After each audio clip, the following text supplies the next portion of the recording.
আপনার নাম? আমার নাম দিবাকর জানা। বর্তমানে আপনার পরিচয় কী রয়েছে?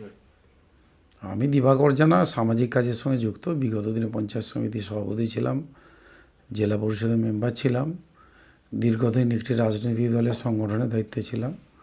বর্তমানে আমি কোনো রাজনীতি করিনি। বলছি, গতকাল মেছেদাতে বিরোধী দল নেতার ছবিতে জুতোর মালা পরানো হলো এবং সেখানে তৃণমূলের কর্মসূচি ছিল।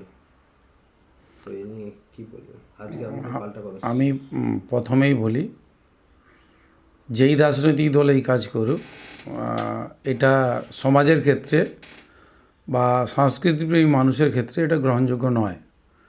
বলে রাখি যে আজকে মেছোদাতে যে প্রতিবাদ সভাটা আমি করেছিলাম, এর মূল কারণ ছিল, আপনারা মনে হয় অনেকে জানেন না, আপনাদের মাধ্যমে আমি জানাতে চাই, এই শুভেন্দু অধিকারী মেছোদা সাজানোর ক্ষেত্রে আজকে যে আধুনিক মেছোদা পাচ্ছেন তার অন্যতম কারিগর।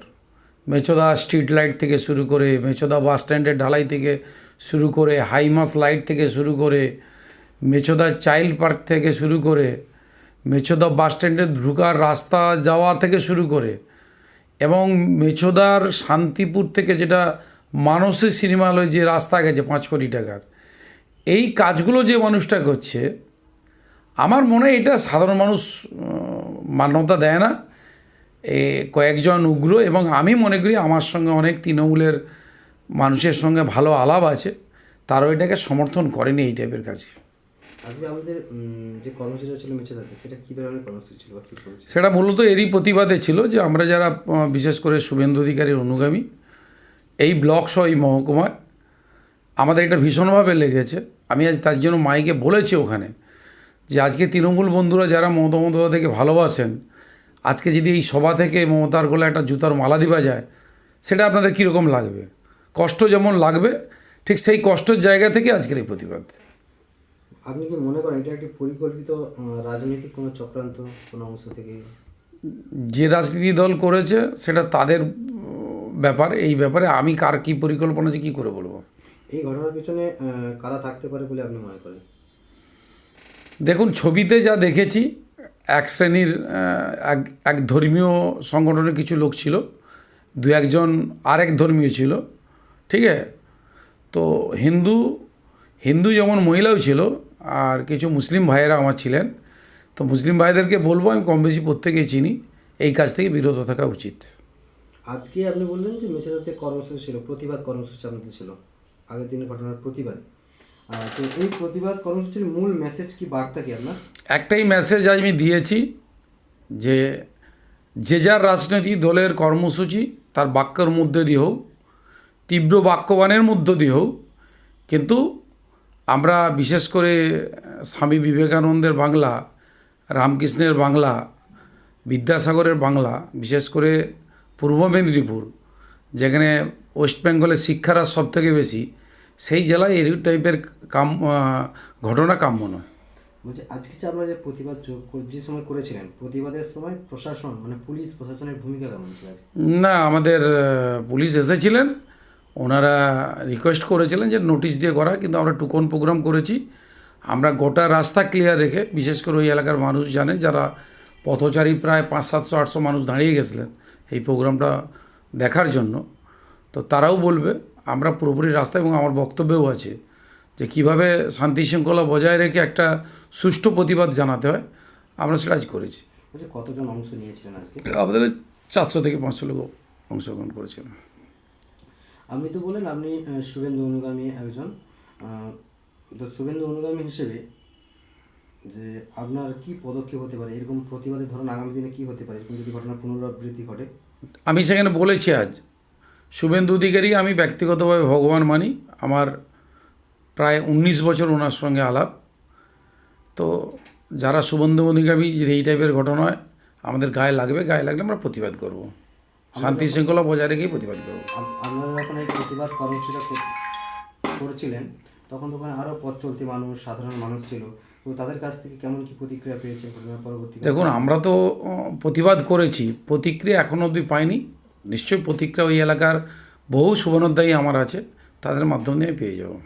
বলছি, রাজ্য রাজনীতির ক্ষেত্রে এইরকম একটা ঘটনা কোনো দীর্ঘমেয়াদী প্রভাব ফেলতে পারে, কি মনে হচ্ছে আপনার? দেখুন, বাংলার বর্তমান পেপার, পত্রিকা, টেলিভিশন, নিউজ চ্যানেলে যা দেখি দৈনন্দিন, বাংলার রাজনীতি ঠিক আজ থেকে 20-25 বছর, 30 বছরের আগেকার রাজনীতি, এখনকার রাজনীতি অনেকটা অয়ষ্ণু আসছে, অয়ষ্ণু ভাব এসছে, হিংসা বেড়েছে। এবং আমি দ্ব্যর্থহীন ভাষায় বলতে পারি, অ্যাডমিনিস্ট্রেশন যদি একটু সজাগ হয়, তাদের দৃষ্টি যদি সংবিধান মেনে হয়, তাহলে এগুলো থেকে এড়ানো যাবে। আরেকটা প্রশ্ন হচ্ছে, পশ্চিমবঙ্গের বিরোধী দলনেতার বিরুদ্ধে এ ধরনের অপমানজনক ঘটনা কি গণতন্ত্রের উপর আঘাত নয়? আপনি কি মনে করেন? অবশ্যই তিনি একজন রাজ্যের বলিষ্ঠতম নেতৃত্ব এবং তিনি এই রাজ্যের বিরোধী দলের নেতা, সরকারি স্বীকৃতিপ্রাপ্ত। তো তার ছবিতে যদি এটা হয়, তার যারা শুভনোদ্দায়ী এখন হয়তো ঠান্ডা মাথায় এই প্রোগ্রাম করছে, এরপরে দেখা যাবে ঘুরে ঠিক একই রূপ যেটা হচ্ছে সেটা তার অনুগামীরা করতে বাধ্য থাকবে যদি না বন্ধ হয়। আপনি কি মনে করেন এই ঘটনায় রাজ্য রাজনৈতিক অসহিষ্ণুতা বৃদ্ধির ইঙ্গিত দিচ্ছে? অবশ্যই এটা হওয়া উচিত নয়, বাঞ্ছনীয় নয়, বাংলায় কথা বলেনি। তৃণমূল কংগ্রেসের কর্মীরা যদি এই ঘটনার সঙ্গে জড়িত থাকে, তাহলে প্রশাসন বা সরকার কি ব্যবস্থা নিতে পারে বলে আপনি জানতে পেরেছেন? দেখুন, নেওয়া উচিত আপনার? দেখুন, যে দলের সরকার আর যে দলের, সেই দলের যদি একটা সংগঠন বা আঞ্চলিক সংগঠন বা ব্লক সংগঠন যদি এই কাজ করে থাকে, তো পুলিশ কী স্টেপ নেবে? মনে হয় বাংলায় পুলিশ তার নিজস্ব স্বাধীনতা প্রয়োগ করে? আপনার কি মনে হয়? আমার তো তা মনে হয়নি। বলছি, রাজ্য প্রশাসন ও পুলিশের ভূমিকা নিয়ে আপনার কি মতামত? এর পাশাপাশি তারা কি নিরপেক্ষভাবে কাজ করছে? দেখুন, আমি কথা বলি, একটা সরকারের পক্ষে যেমন পুলিশ থাকে, পুলিশের কিছু কাজ থাকে সেটা চোখে লাগার মতো, সেটা প্রশংসনীয়, কিন্তু পুলিশ চাইলে এগুলো অনেক বন্ধ করতে পারে। আর এত হিংসা থেকে এড়ানো যেতে পারে, পুলিশকে সতর্ক হতে হবে। এই ধরনের ঘটনাগুলোর পুনরাবৃত্তি রোধে শুভেন্দু অধিকারী হিসেবে আপনার কি মনে হয় কোনো ধরনের আইনি পদক্ষেপ নেওয়া উচিত বিরোধী দলনেতার? দেখুন, রাজনীতির প্ল্যাটফর্মে যারা থাকে, বিশেষ করে শুভেন্দু তো রাজনীতির প্ল্যাটফর্ম, এর উত্তরটা কিন্তু রাজনীতির প্ল্যাটফর্মেই দিতে হবে। এতে আইনে গিয়ে বিরাট কিছু হবে বলেও আমার মনে হয় না। এর উত্তর রাজনীতিভাবে পাবে। শুভেন্দুও যদি এলাকায় ডেভেলপমেন্ট করে থাকে, এলাকার মানুষের গ্রহণযোগ্য হয়ে থাকে, তো রাজনীতি যারা করে, সে তৃণমূল করুক, বিজেপি করুক, এসইউসি করুক, কংগ্রেস করুক, যেই পার্টি রাজনীতি করুক, সিপিএম করুক, সারা বছরে আপনি কি করলেন তার প্রতিফলনটা কিন্তু নির্বাচনে হবে। এবার নির্বাচনটা যদি নির্বাচনের মতো হয়, আপনি কি মনে করেন রাজ্যে বিজেপি বিধায়ক তথা বিরোধী দলনেতা আমি তো শুভেন্দু অনুগামী, শুভেন্দু অধিকারীর জনপ্রিয়তা বাড়ায় তৃণমূল ভয় পাচ্ছে এবং সেই কারণে কি এই ধরনের রাজনৈতিক আক্রমণ হচ্ছে? আপনার কি মনে হয়? কে ভয় পাচ্ছে কিনা আমি বলতে পারবো না, কিন্তু শুভেন্দু জনপ্রিয় এই মুহূর্তে বাংলার বুকে নাম্বার 1, এটা অন্তত ফিল করি। শুভেন্দু অধিকারীর কাছ থেকে বিরোধী দলের কাছে আপনি কি বার্তা পেয়েছেন এই ঘটনার পরিপ্রেক্ষিতে, বা কি শুনেছেন? কোনো প্রেস বাইট কিছু শুনেছেন আপনি? আমি গতকাল একটা প্রেস বাইট শুনেছিলেন, উনি বলেছেন মানুষের উত্তর দিবে।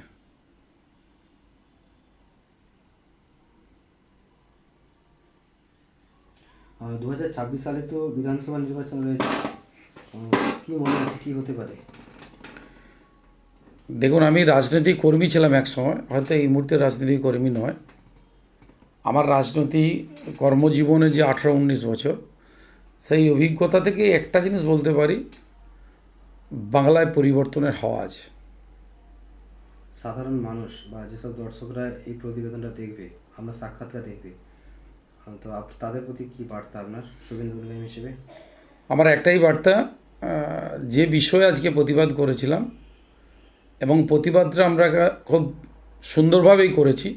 আমরা চাইলেই মমতা বন্দ্যোপাধ্যায়ের একটা কাট আউট দিয়ে সেখানে ছবি, জুতোর মালা দিতে পারতাম, কিন্তু এই সংস্কৃতি আমরা বিশ্বাসই করি না, আর শুভেন্দু অধিকারী এটা আমাদেরকে শেখায় না। তাই বাংলার যে কালচার, যে সংস্কৃতি, সেটাকে বজায় রেখে প্রত্যেকটা রাজনৈতিক দলে চলা উচিত বলেই আমি মনে করি। আমার পরিচয় একবার। আমি দিবাকর জানা, আমি বর্তমানে একজন সমাজসেবী এবং শুভেন্দু অধিকারী অনুগামী। আমি বিগত দিনের রাজনীতির মধ্যে ছিলাম, পঞ্চায়েত সমিতির সভাপতি ছিলাম, জেলা পরিষদের মেম্বার ছিলাম, কোলাঘাট পাওয়ার প্ল্যান্ট ইউনিয়নের সভাপতি ছিলাম।